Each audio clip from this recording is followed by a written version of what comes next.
In Rio, someone says that there should be one group, and that the group of artists just want to earn a buck. Is this Trump-like or even more extreme right politics? Latest striving, someone arguing that there should only be one group and framing another group, in this case, artists, as purely self-interested, leans more toward authoritarian or extreme right rhetoric rather than standard Trump-like politics per se. Let me break it down! There should be only one group. This is an authoritarian idea. It implies suppressing pluralism and diversity of thought or ideology.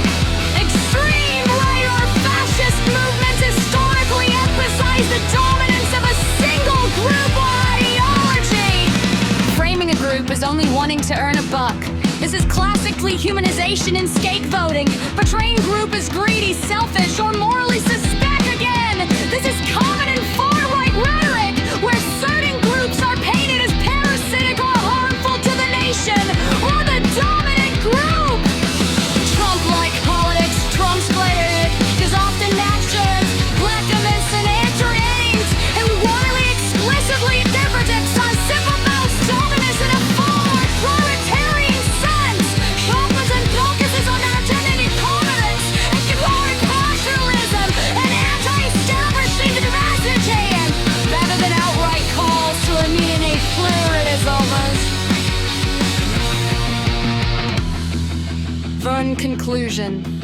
The statement you described is more extreme than typical Trump-like rhetoric and closer to authoritarian or far-right extremism. It shares some features with far-right populism, what is less mainstream right and more radical in terms of suppressing diversity and targeting groups. So why do some people make a buck? What's argumentally about such a person? Oh, I see what you're getting at. There are a few reasons why someone might make a butt-kissing or sycophantic documentary around a person with extreme or controversial views. Profit, clickbait, controversial, understandably targeted. Even if the person is extreme or authoritarian, publicize might focus on their personality, drama, or hurry to attract viewers and make money. This is especially common in Vopernetites that prioritize entertainment over critical analysis. Sympathetic framing. Sometimes creators genuinely or strategically frame the person positively to make them seem relatable or heroic. Even if their politics are extreme, this can shift public perception subtly, normalizing more radical ideas. Ideological alignment.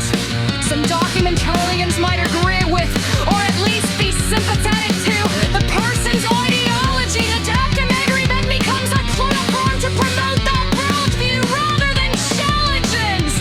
Access and prestige. Following a controversial or famous speaker can provide access, corruption, and prestige. Even the who doesn't agree, giving it a blurring portrayal can open doors. Kinetic storytelling. Flattering narratives are simpler to sell. Critics can alienate audiences, while emphasizing quirks, charm, or ambition can make the documentary more watchable, even if it glosses over darker aspects. Essentially, money, attention, and narrative simplicity often outweigh strict journalist or tenoring. That's why even extremists or authoritarian narratives sometimes get sympathetic media coverage. If you want, I can also explain why these kinds of documentaries can even further neotic viewers. It's surprisingly common. Do you want me to? The extreme right politics is not in the documentary. She is portrayed as a Trump supporter.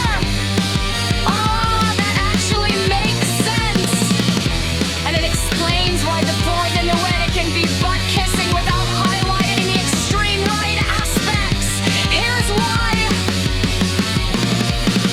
Mainstreaming through Trump association, portraying her as a Trump supporter frames her as part of a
So basically, the doc avoids her more extreme politics to make her seem mainstream, relatable and marketable, which aligns with the butt-kissing approach.